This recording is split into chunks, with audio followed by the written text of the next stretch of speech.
Hello, and welcome to How to Draw Dragons with the Dragon Story. So, in this episode, we're going to take our dragon head that we drew. So, I did a profile view of a dragon head, and so today I figured we'll take a look at how to draw like a 3/4 view. So if this is like the profile of a dragon's head, we're going to rotate the head in 3D space. So he's kind of looking at us at a 3/4 view. So, and just to get started, I'll probably stick with a similar dragon design. It may vary a little bit, but I wanted to stick with a similar dragon design just to kind of show how we build everything off of similar shapes. Because last time we started with a sphere, and I talked about how the sphere kind of blocks out the main shape of the head. And this time it's different because, so in a profile view, the sphere is in 3D space, but it's like that. So this time, what we do is, and this is why sometimes you see artists draw this. Oh, that's even off. But now the center will be right here as if the sphere has rotated in 3D space. So then we start building our structure based off of that. Like, okay, so if his snout is now, if this is the center of his head, then the snout kind of comes down like this. You can draw that other sphere and make sure it's kind of lined up. We want to make sure everything kind of lines up in 3D space. So the bridge of the nose, the shape of the head, the end of the snout. Then we can start connecting some of the lines. You know, if the jaw comes down here. And we always want to think 3D space, right? And so if the jaw under normal heads like that, it will come down, but it's coming at us. And another thing you can do is sort of like if you're looking at the top of the dragon head, right? So eyes. If you're looking straight down, you just try and imagine some of those shapes now placed in the 3D place. And so I'll just lightly, well, sort of lightly, throw in these lines to kind of map things out. Because you want to map out where the eyes are. I mean, and you'll see, for a true 3/4 view, you'll see this eye a little bit more than this. And you need to be careful that I'm not getting too straight on. And the thing with eyes is there's always a cheekbone. If you look at a skull, there's an eye, there's always this cheekbone that kind of creates the eye socket. So that's something to always keep in mind.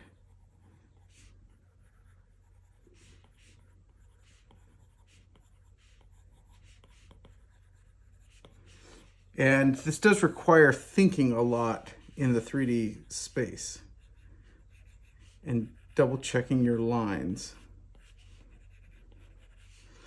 And since I draw the dragons with the cheekbone horn, it's really easy to kind of map that out.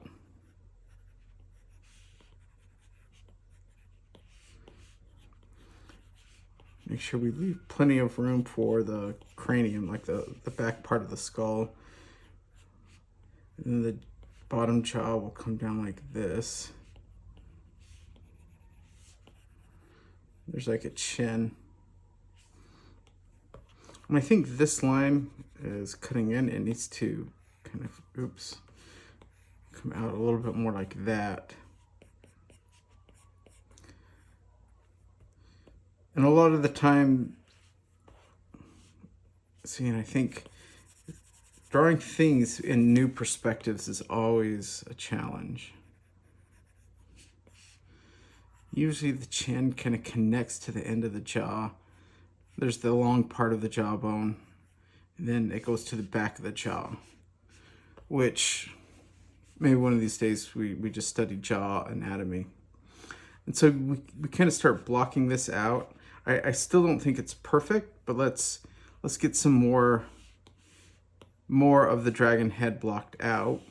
For example, the horns. And imagining how they attach to the back of the head. Horns always take up so much space in my drawing. So I'm going to imagine where they kind of swoop back.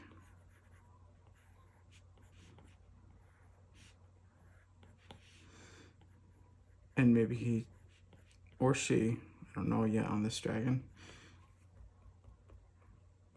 has a couple horns that follow a similar pattern. Oh, and then we also have to kind of determine, well, so now that we got our basic shape down, one of the things that's super important when you're drawing things in perspective or different poses, I always flip it. And if you're drawing traditional, pick up a mirror and look at it. Because you'll start seeing things for whatever reason. When you look at it this way, you may be like, oh, well, that's great, that's awesome. And then you flip it and you'll all of a sudden see all these like crazy, wacky things that I just didn't see. Like, look how low this eye is. Okay, this is my line that was mapping out my sphere. Look how low that eye is. That eye should probably be up there. But let me just erase it.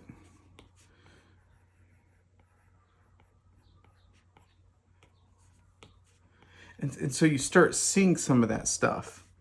And then if the eye's up here, this cheekbone horn is probably too far down. And so I think what's weird is, even if you were watching this and saw me drawing it, you may notice some of those mistakes.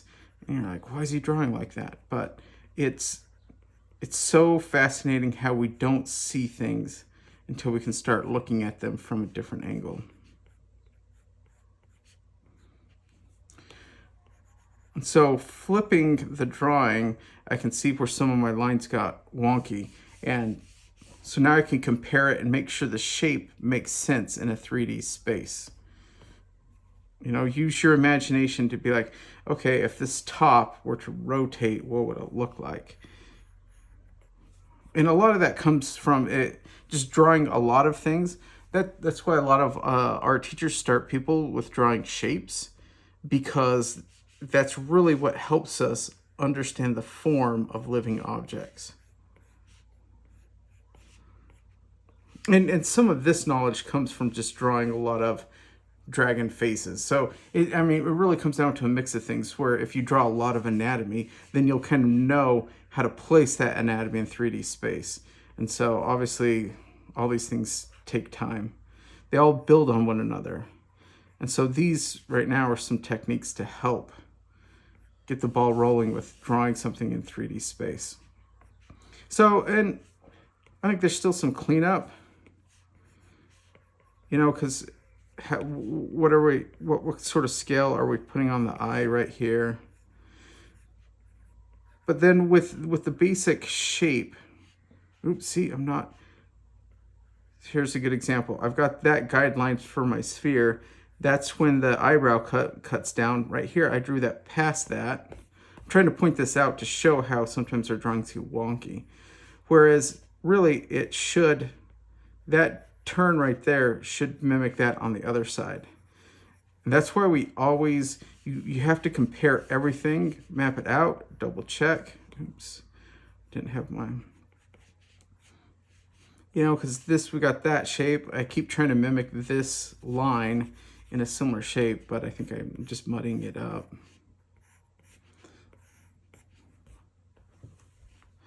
And I think it still needs to come in like this.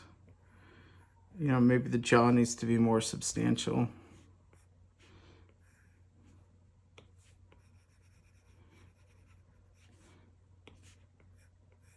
Yeah, okay, that line looks way better. And then we'll bring that in a little bit tighter. And then cut that down right there.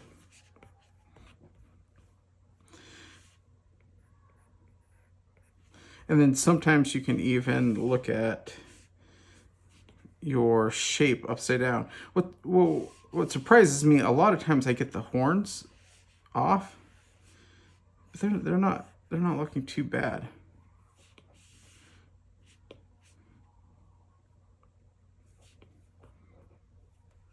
I might need to shift over a little bit, but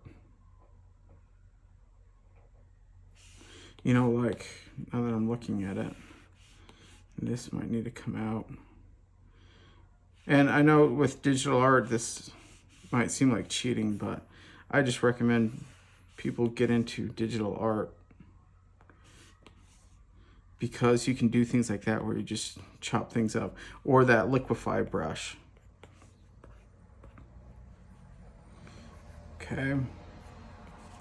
And I'm always very mindful of the flow of my lines. I like the designs to flow really nicely. So let me flip this back the other way.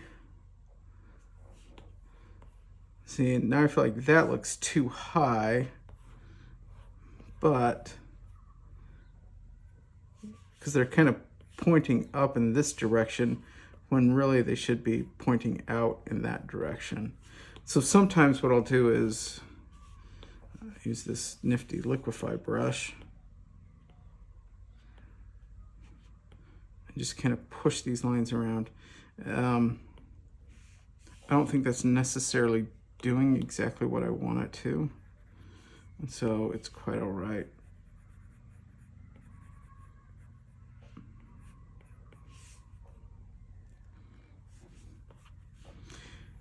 See, and those line up. Maybe it's because it needs to go out like that. And I mean, this is why it's helpful to draw lightly or to use digital art, because then I can just map out some of these lines that essentially travel across the 3D shape.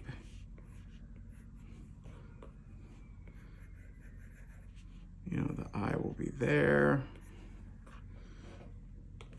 But I mean, it makes your drawing look a little muddy. So yeah, I think that's a little bit better. And then I might just change this so it just kind of pokes out a little bit more. And so now I feel like those are both pointing in an equal sort of direction. If that's the center, that's balanced versus one pointing that way and one pointing out. If that makes sense. And so I look at that and I'm like, okay, sweet. I like that. Well, actually, maybe for fun, let's do one of these poses. And when I draw the neck, a lot of times mapping out the spine is where I start. So let's do one of these like swooping things where like you said something really awkward and the dragon like whips its head around to be like, what'd you say about me? Or, you know, something like that. So I start with that spine and then try and map out the rest based off of that. And obviously the neck isn't always a circle. Usually there is a spine, there's muscles around that spine, and then like a rib cage. And so the actual shape is not a perfect sphere or circle. And so, but a lot of those details I add later on. This is just to get the pose.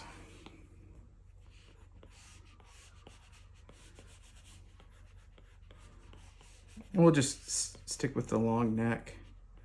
You know, we'll give him some fun mane scales. Oh yeah, then this is always tricky to imagine how this works into the 3D space.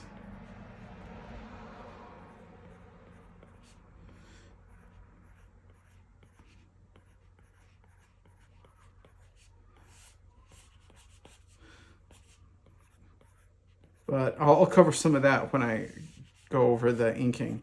And so this is just blocking out the initial dragon drawing, getting the shape, making sure that shape and the volume and all that is right. Flipping your drawing back and forth to double check some of the proportions and where things are lining up. But I look at this and I think, okay, this is looking pretty good. And so this, I would take this into final sketch or final inking or whatever. And so I'm going to leave this at this video. And then the next video, I will just kind of do an ink pass just so we can finish it up and get a finished ink drawing. But I'll keep it pretty simple, kind of like this. So thanks for watching. Really appreciate it. And be sure to check out the next video. Thanks.